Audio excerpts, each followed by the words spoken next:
ஓம் சாய்ராம்.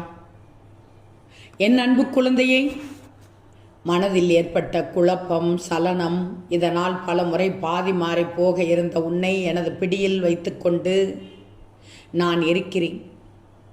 எத்தனை பிரச்சனைகள், எத்தனை சண்டைகள், எத்தனை துயரங்கள் கடினமாக அனுபவித்தாய் என்று எனக்கு தெரியும். ஒரு முடிவு இல்லாமல், கடிவாளம் இல்லாமல் அத்தனையும் உன்னை தொடர்ந்து கொண்டே இருக்கிறது. எத்தனை ஜென்மங்கள் ஆனாலும் உன்னையும் உன் குடும்பத்தையும் நிச்சயமாக நான் வழி நடத்த இருக்கிறேன். நீ கடந்து வந்த பாதையை மட்டும் மறந்துவிடு. இந்த நேரத்தில் நான் சொல்வதைக்கொள். கடந்து வந்த பாதையை முற்றிலுமாக மறந்துவிடு. உன் எண்ணங்களையும் தலையெழுத்தையும் மாற்றிவிட்டு பல வருடங்கள் ஆகிறது. பாவங்களை மன்னித்து உனக்கு புது வழியை காண்பிக்கப் போகிறேன். ஆம் தங்கமே, புது வாழ்வு தரப்போகிறேன். விரைவில் நல்ல செய்தி உன்னை வந்து சேரும். அதுவரை நம்பிக்கை, பொறுமையோடு இரு. உன் தடைகள் எல்லாம் விலகி போகப் போகிறது. நீ கவலைப்பட்டது அனைத்தும் போதும். இனி என் ஆசையால் வாழ்வில் பல மகிழ்ச்சியான அற்புதங்கள், நிகழ்வுகள் நடக்கப் போகிறது. உன் இல்லத்திற்கு நான் வந்து கொடுக்கப்படும் வெகுமதி கோடானு கோடியாக இருக்கப் போகிறது.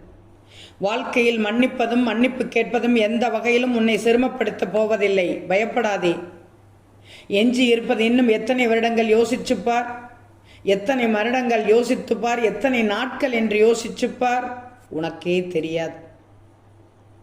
மன்னிப்பு கேட்பவன் மனிதன் என்றால் மன்னிப்பவன் மாமனிதன்.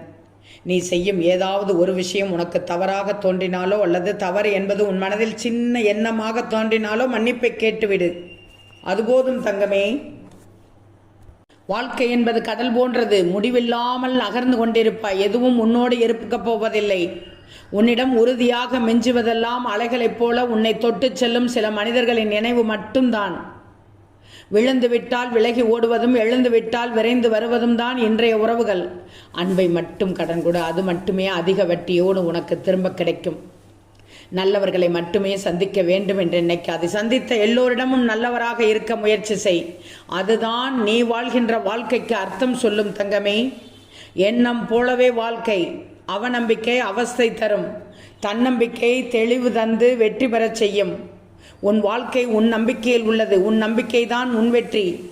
நான் சொல்வதை கேட்டுக்கோ. நிச்சயம் உனக்கு இனி வரும் நாட்கள் நன்மை பயக்கும். ஓம் சாய்ராம்.